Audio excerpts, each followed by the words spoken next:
Reports have surfaced alleging that Diddy is being mistreated at the Metropolitan Detention Center in New York. Sources close to the music mogul claim he recently suffered a nervous breakdown following an alleged assault.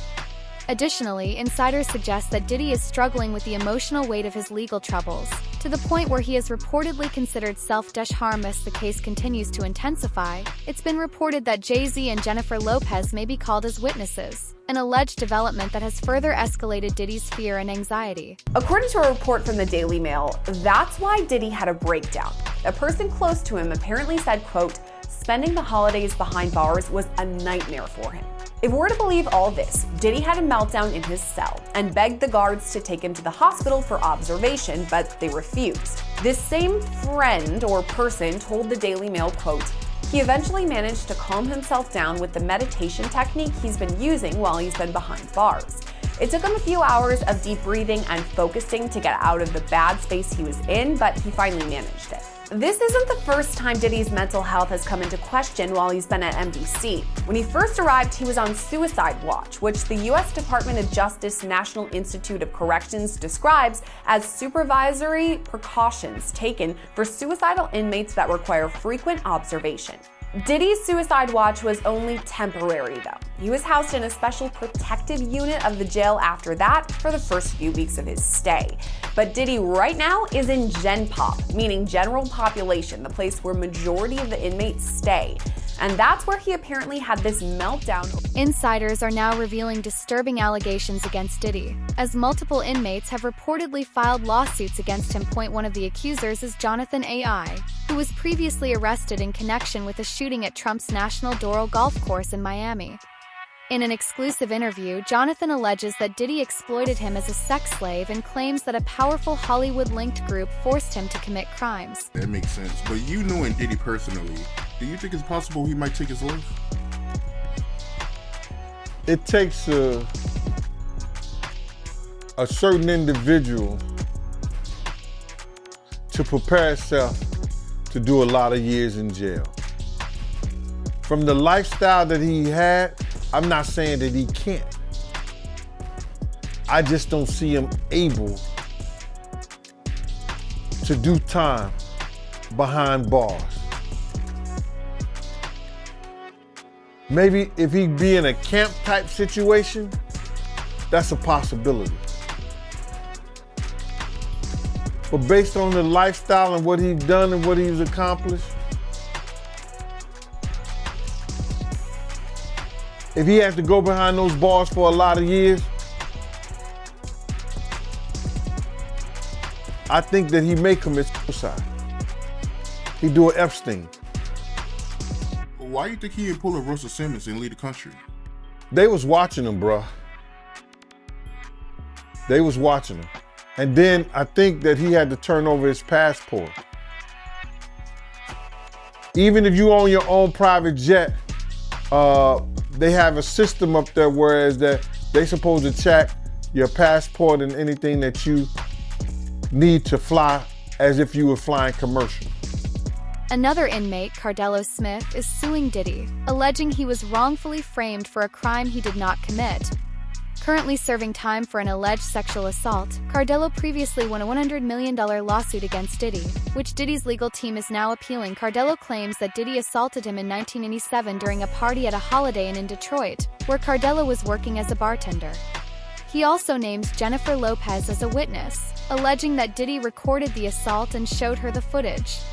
Despite being aware of the incident, J-Lo reportedly did not report it to authorities or offer any assistance. But going back to Cardello Smith's filing, his notice says that Jennifer Lynn Lopez, aka J-Lo, aka Jenny from the Block, quote, will be called as a material witness and expert to Sean Combs' viewing, possession, and distribution of his sexual assault upon the plaintiff in 1997 and the orders of defendant Sean Combs forcing Jennifer Lopez to remain silent about the videotaped sexual assault of plaintiff by defendant.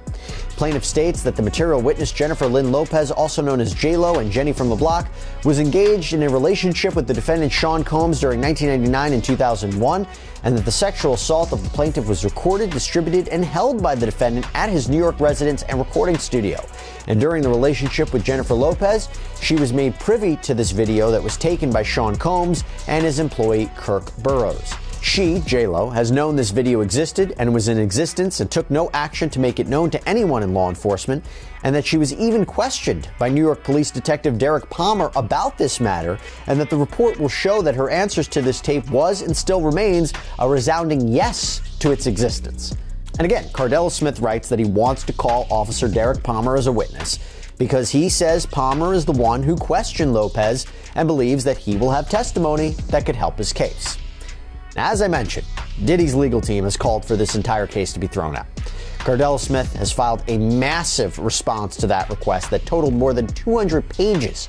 Probably half of it was just straight up copies of case law that seems to support his arguments, word for word. It's something out of like a legal textbook. There's so much to slog through, but I kind of want to give you some of the highlights. So first, in addition to the claims of rape and a cover-up, Cardell Smith also claims and alleges that Combs was violent towards his loved ones. At times, Cardell Smith addresses alleged threats against his family. Other times, he says Combs actually caused serious injuries to his brother. His response reads, defendant used threats of murder to force the plaintiff to not bring the case to any court of law enforcement until the homes of the defendant were raided by Homeland Security, that the plaintiff knew it was a safe time to bring the case, and that is why we are here at this juncture. And Cardell Smith argued that fear for his own safety and the safety of his family is one of the main reasons that he waited so long to report the alleged rape, and says that that reason alone should override any issue with the statute of limitations, that these claims might otherwise be time barred. And he also argues that while he's been in prison, fellow inmates and prison guards have threatened him on behalf of Sean Combs. As Diddy remains behind bars, more lawsuits are being filed against him. Allegations have surfaced that he previously used his influence to silence victims, but now those victims are coming forward. Jay-Z and Jennifer Lopez are reportedly among the first to face legal scrutiny, with more names expected to emerge as the case develops. Sources say Diddy is desperate to secure his release, and his legal team has reportedly offered $50 million for bail, an offer the judge has denied. The proposed bail package. A $50 million bond, co-signed by him, his mom, and his sister, the mother of his oldest daughter, and his 3 adult sons. It's going to be secured by the equity in his property in Miami, Florida. Home detention, his passport will be surrendered. The government said that's insufficient. They said, look at the charges, look at the weight of the evidence that I just mentioned. They said they have allegations that he and his associates were trying to tamper with witness testimony last year so that they wouldn't cooperate with the government. What do you take away about who has the stronger argument in terms of bail? Well, I think his counsel has done the best they possibly can. I think bringing him there voluntarily is very smart, starts them out on the right foot. But I think the last thing that you just mentioned, the interfering with witnesses. That's the allegation, yeah. Yeah, if that's true, or I should say, if there's real indicia that happened, I think that might tip the scales in favor of not letting him out pending trial, because I think, and you know this, I think judges take an extraordinarily dim view of that, and that might be the factor that tips the scale against him. But I think as far as a tactic, I think it was very smart to do what they did and to say, look, you know, he's here, you didn't have to track him down, he's got a real defense here, he's doing everything right, at least right now. I'm not sure it's going to be enough at the end of the day. Diddy is now facing the consequences of his alleged actions. Sources reveal he is deeply afraid of being transferred to the general prison population. Experts suggest that, having lived a life of wealth and luxury, he may find it extremely difficult to adjust to prison life. Some even believe he might consider taking his own life rather than serving a lengthy sentence. Diddy is currently facing serious charges, including sex trafficking and racketeering, which carry the possibility of a life sentence. He's suffering the consequence, and I don't feel bad for him at all. Because people was trying to talk to him. People was trying to tell him. You couldn't pull him by the coat and let him know anything. You understand? They messed up the game, brother. When he put that shit out with them, money, power, respect, it ain't never been like that. It ain't never been like that.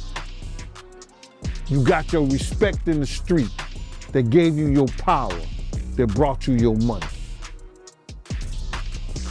Totally different thing. He let that money, power, and respect go to his head, but he had it ass backwards. So do I care what happened? Nah. He got enough money to buy his way out of this. So we think. So when you look at that video of him pacing around and he's looking worried, and you knowing him, do you think it's possible that he might commit suicide? When you're a narcissist, there's always a possibility because you're suffering. But I don't think that he can see himself in a cage. I don't think he can see himself behind those bars in those type of situations. It's too many real dudes that dislike him. But then again, there's a lot of real dudes that need help. And him being behind bars, he could probably help them. Prison insiders warn that Diddy could become a target for other inmates. Many prisoners serving life sentences seek notoriety and may specifically go after high-profile figures like him. Aware of this danger, Diddy is reportedly living in constant fear. His harsh prison reality is a stark contrast to the comfort and power he once enjoyed, making survival a daily struggle. Allegations also claim that Diddy, with the assistance of his security guards, drugged his victims, including minors.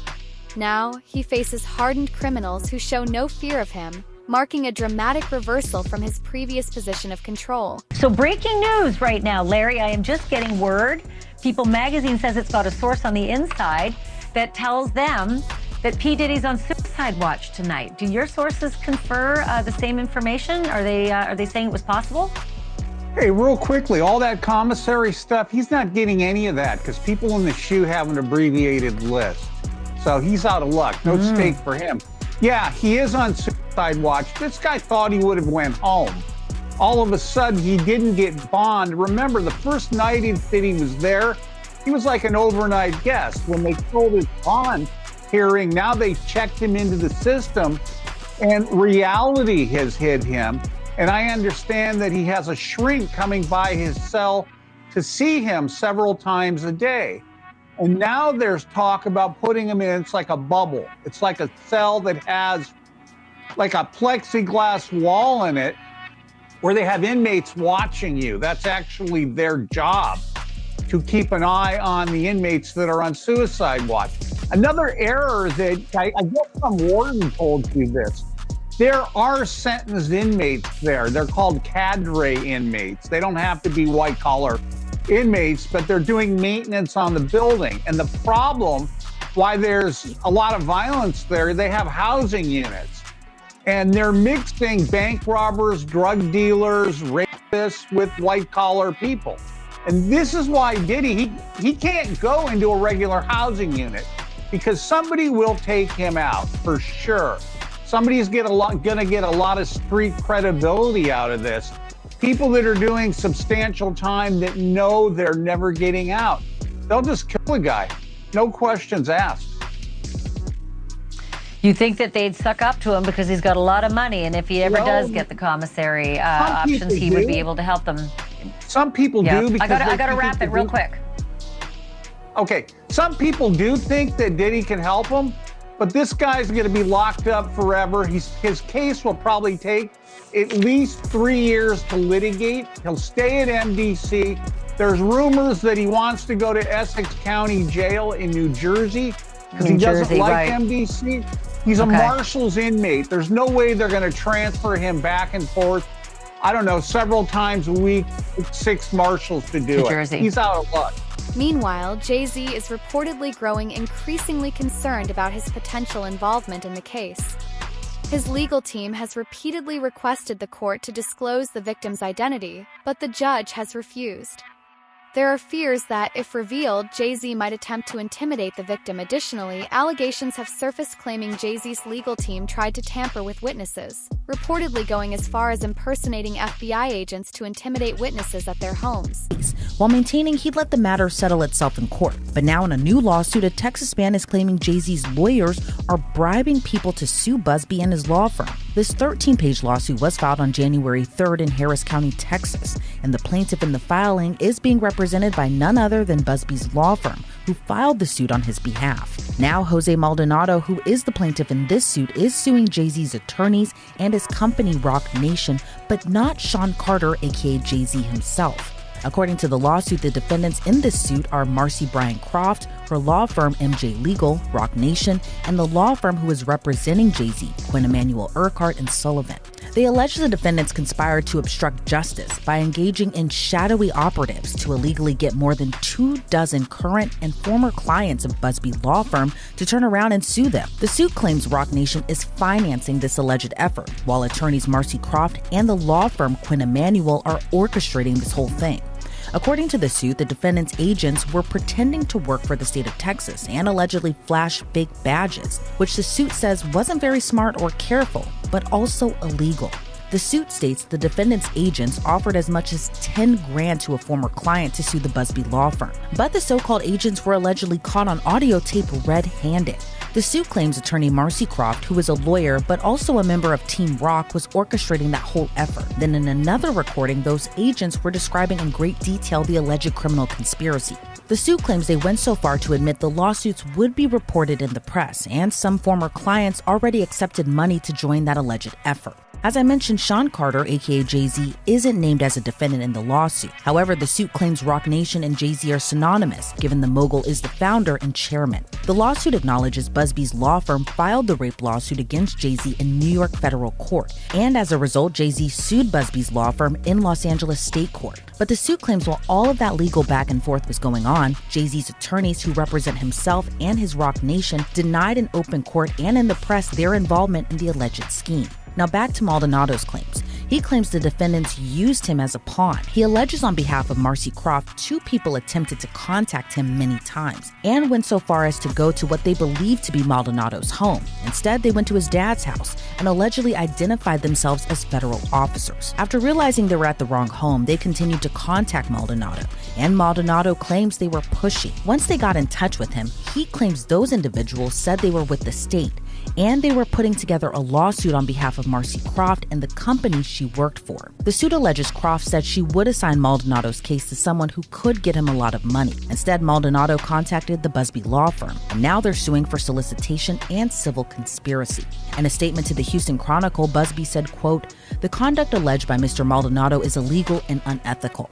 We know investigators have gone all over the United States illegally contacting our former clients to try to entice them with money to sue our firm. According to Mr. Maldonado, we now know who is behind this effort. We won't be intimidated nor deterred in our important work. I expect more lawsuits will follow as we continue to hear former clients report this egregious conduct," end quote. But Marcy Croft fired back against the allegations, saying the lawsuit reeks of desperation. She also told the Houston Chronicle, quote, "For over 25 years, I've dedicated my career to exposing and dismantling networks of fraud and manipulation. I didn't ask to be a part of this fight, but now that he's dragged me into it, he should know that I'm not someone who backs down. Mr. Busby should be worried. Truth and justice are on my side, and I have every intention of holding him." Former federal prosecutor Nima Rahmani believes that more high-profile names could be connected to Diddy's case. Rahmani points out that influential figures, including politicians and celebrities, have had close ties to Diddy. Diddy chooses to cooperate with authorities, many powerful individuals could potentially face legal consequences. That's that. Now, as far as Jay-Z's concerned, this can really go one of two ways. This might be an isolated one-off case that he has to defend, or potentially it could be a Me Too type situation where other victims come forward. Obviously, we saw that with Diddy and Cassie Ventura. So the coming days and weeks are really going to be telling. And Tony Busby says he has more than 100, maybe up to 300 victims he's representing. So it's going to be interesting to see if any of them also name Jay-Z. And Nima, if such a high-profile name like Jay-Z has come out, could more celebrity names be tied to these lawsuits? What do you think we can expect? no question. This may just be the first celebrity domino, and Jay-Z was unmasked as celebrity A, but let's not forget there's a celebrity B in that same lawsuit that allegedly witnessed the sexual assault, a female celebrity. And there was someone who went on CNN earlier this week and said that his sexual assault was witnessed by another celebrity as well. So I think we're going to see more celebrity names identified very soon. All right, Nima Rani, thank you so much for joining us. As you said, this is one that has entered the court of public opinion. It's nice to have your actual legal advice on